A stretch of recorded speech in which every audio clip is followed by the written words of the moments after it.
Each of these is going to be a mix of some different bacteria, and those bacteria are going to have different optimal growth temperatures, and they're going to be better at some things than they are at others. Using prepackaged starter cultures like this is a good idea because it's generally going to give you about 10 million cells per gram of starter culture. Adding too much starter culture is not that big of a concern because what's going to happen is it's going to start eating the sugars, and once it runs out of sugar to use, it's really going to stop working.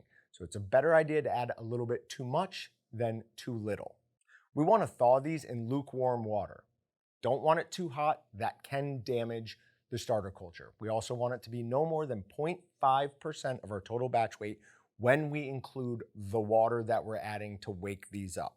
Now, all of these are kosher certified, they're water suspension soluble, and if labeling is a concern for you, these should be labeled as either starter culture or just culture. Now, before we start talking about these specific cultures, we need to talk about the bacteria that's in them.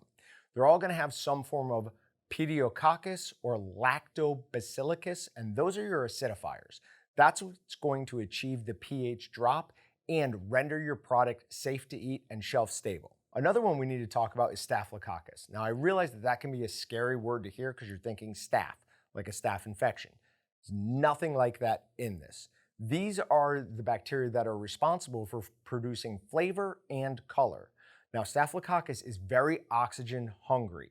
To prevent starving the Staphylococcus of oxygen, we can use another common sausage making ingredient, and that is nitrate. It's going to act as an electron acceptor, and it's going to keep the Staphylococcus alive during the process. Now, also, obviously, the nitrate is helping with color development and helping to fight botulism. Now for the FRM, we're going to have Lactobacillus sakei and Staphylococcus coronesis. Now obviously, like we talked about previously, the Staphylococcus is develop flavor and the Lactobacillus is to drop the pH. It's the acidifier. Now this is a great option for something like a Danish salami, or it's also good for Italian and Spanish sausages. Its optimal growth rate is between 72 and 90 degrees, meaning that there's a possibility that you might need to move this to either fermentation chamber or your smokehouse for that pH drop. Some dry curing chambers definitely do reach to the low 70s, but in general, when we're talking about a retail piece of equipment, we're going to struggle to be in those mid 70s. So if you're using FRM, it probably is a good idea to put it in your smokehouse for a short period of time, provided that your smokehouse can run below 90 degrees. The next one we're going to talk about is Bactoform LHP, and this is Pediococcus acid lactosai and Pediococcus pentasosis. Now, you notice anything there? Those are both Pediococcus. What's missing? A Staphylococcus. So this is not going to develop a ton of flavor in your sausage. So what would that be good for? Fast fermentation and low flavor profile from a dry cured perspective. Summer sausage, pepperoni, things like that, where we really want to rely on the spices to do the heavy lifting, and we just want some tang from our starter culture.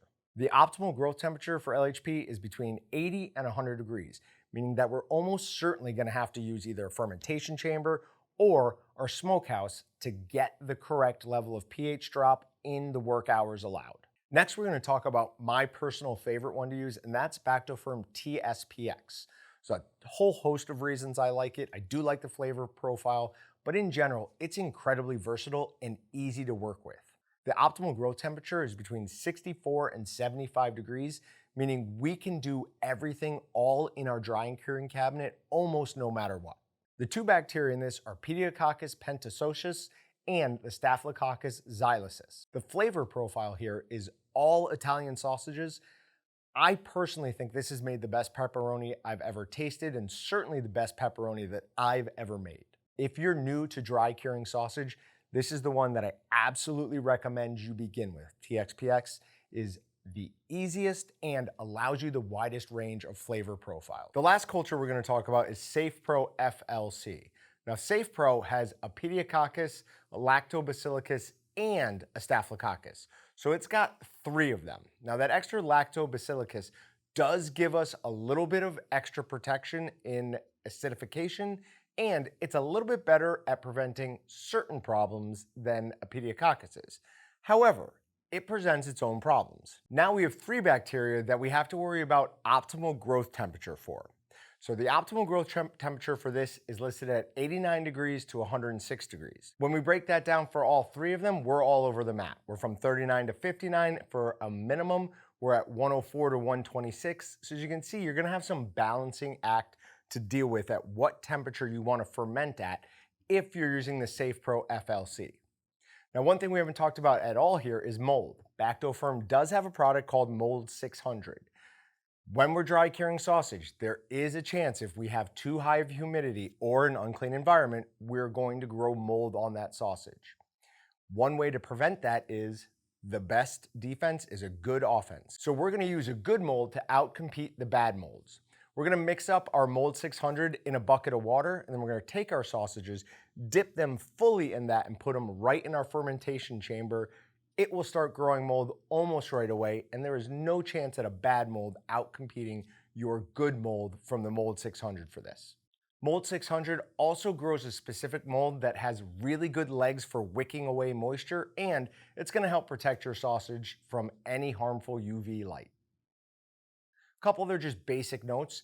If you're making your own seasoning for this, we wanna be somewhere in 3.3% of just salt from the batch weight. So if you're doing 100 pounds, whatever seasoning you're gonna be making, you wanna be at 3.3 pounds of salt. Then we need something for our starter culture to feed on. So we wanna be between 0.7 and 2.5% of a sugar. Dextrose is usually the best one to use.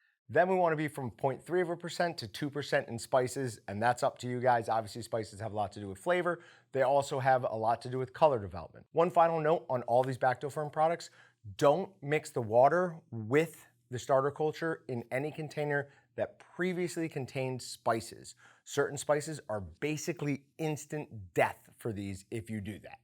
As always, remember to like, comment, and subscribe, and visit waltons.com and meatgistics.com to find everything but the meat. Thanks for watching. I'm John with Waltons, and we'll see you guys next time.